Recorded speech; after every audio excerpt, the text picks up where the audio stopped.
أعوذ بالله من الشيطان الرجيم بسم الله الرحمن الرحيم الحمد لله رب العالمين والصلاة والسلام على رسول الله وعلى آله وصحبه أجمعين. Voilà, j'espère que vous allez bien. Je vous ai envoyé deux photos qui montrent un peu le bilan des événements qui se sont déroulés la semaine dernière dans deux pays musulmans, le Maroc et la Libye. D'un côté, on a eu un séisme qui a fait presque 3000 morts avec 5000 blessés au Maroc.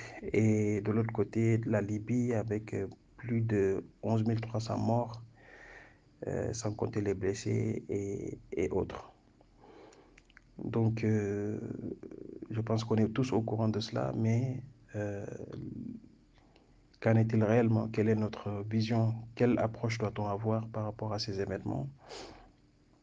Quand il y a des catastrophes comme ça qui se produisent, il y a quelque temps, ça s'était produit aussi à la Mecque. On avait vu avec énormément de vent, même s'il n'y a pas eu beaucoup de dégâts par rapport à ces deux pays-là. Donc, il faut à chaque fois, en fait, quand c'est comme ça, revenir vers Allah subhanahu wa ta'ala et savoir que ce monde-là, en fin de compte, il est tellement éphémère. En une fraction de seconde, il y a eu presque 3000 morts au Maroc. Un séisme qui n'a duré que quelques secondes. Donc, en fin de compte, ça aurait pu être, en fait, chacun d'entre nous. Et donc, ce qui veut dire que il faut vraiment, en fait, ouvrir les yeux et savoir que cette vie-là, elle est tellement éphémère, tellement éphémère. Une inondation, 11 300 morts. Ça aurait pu être chacun d'entre nous. Mon Kami, quand c'est comme ça, il faut revenir vers Allah subhanahu wa ta'ala, demander pardon. Ça, c'est des signaux quand ça arrive. Il faut vraiment se rappeler d'Allah subhanahu wa ta'ala, faire beaucoup d'astaghfirullah et savoir en fait que ce monde-là, il est tellement éphémère. Voilà, donc cette semaine-là, en tout cas ce week-end, ce vendredi plutôt, à la Jumu'ah, il y a eu beaucoup de mosquées en fait en France qui se sont donc concertées et qui ont lancé en fait des cagnottes en ligne, en tout cas des campagnes de demande de dons, justement pour donner ça en fait à ces pays-là qui traversent donc des difficultés.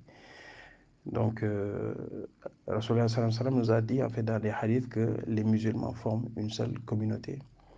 Et lorsque un des membres, c'est comme un corps, lorsque les musulmans forment un corps, lorsqu'un membre en fait est affecté, c'est tout le corps en fait qui est affecté. Mon Kami, voilà, il ne faut pas juste en fait voir ça passer comme ça et faire comme si on n'était pas concerné parce qu'on est loin, on est dans la tranquillité.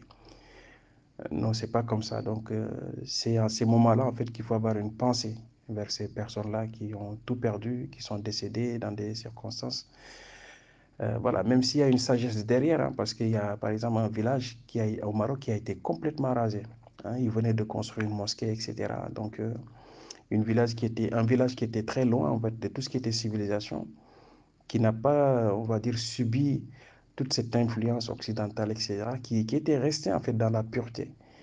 Donc les sagesses en fait qu'on peut en tirer sont nombreuses. Hein. Allah subhanahu wa ta'ala a voulu les préserver pour, Inch'Allah, leur accorder un meilleur lendemain, le jour de Yom Al-Qiyamah. Donc il y a beaucoup de sagesse en fait derrière ces inondations, derrière ces catastrophes.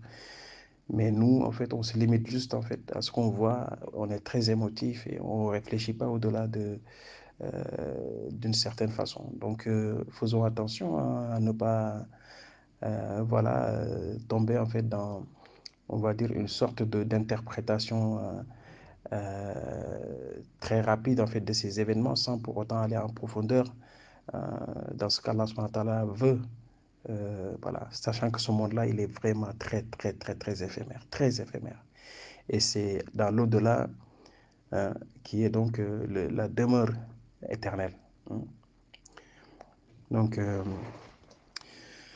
je disais en fait que les mosquées en France ont donc lancé une campagne en fait de récolte de fonds pour aider ces gens-là qui sont dans des situations compliquées. Donc nous aussi, on n'est pas en reste. annonce à l'ennemi, même si tu as 5 euros, 10 euros, donne. Parce que Allah subhanahu wa ta'ala donne de ce que Allah subhanahu wa ta'ala t'a donné. Allah subhanahu wa ta'ala il nous a confié en fait les biens qu'on a, tout ce qu'on a en fait comme bienfait, ça vient d'Allah subhanahu wa ta'ala. L'argent que tu gagnes, ça vient d'Allah subhanahu wa ta'ala. Donc des fois, voilà, il faut juste dépenser un peu de ce que Allah subhanahu wa ta'ala t'a donné dans des conditions comme ça. Voilà, il ne faut pas se dire juste que bah, c'est les autres, nous on n'est pas concernés. Donc voilà, moi c'est ce que je voulais dire, puisqu'en fait c'était un peu l'actualité ici en France, dans les mosquées. On demandait vraiment en fait la solidarité.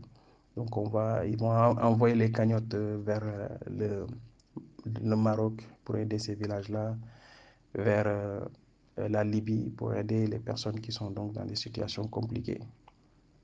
Donc celui qui peut faire khair, celui qui ne peut pas aussi khair. Voilà, donc c'est ça que je voulais dire. Ensuite, le minimum qu'un musulman peut faire dans ces circonstances, c'est, à défaut de faire des dons, mais au moins d'invoquer, quoi. D'invoquer pour ces morts-là, ces blessés, ces morts qu'Allah subhanahu wa ta'ala leur accorde en fait le statut de martyr, qu'Allah subhanahu wa ta'ala les pardonne, et pour les blessés, qu'Allah subhanahu wa ta'ala en fait les guérisse. Birahmatika ar-rahmin. Sallallahu barik ala sayyidina Muhammadin wa ala alihi wa sahbihi ajma'in. Assalamu alaikum.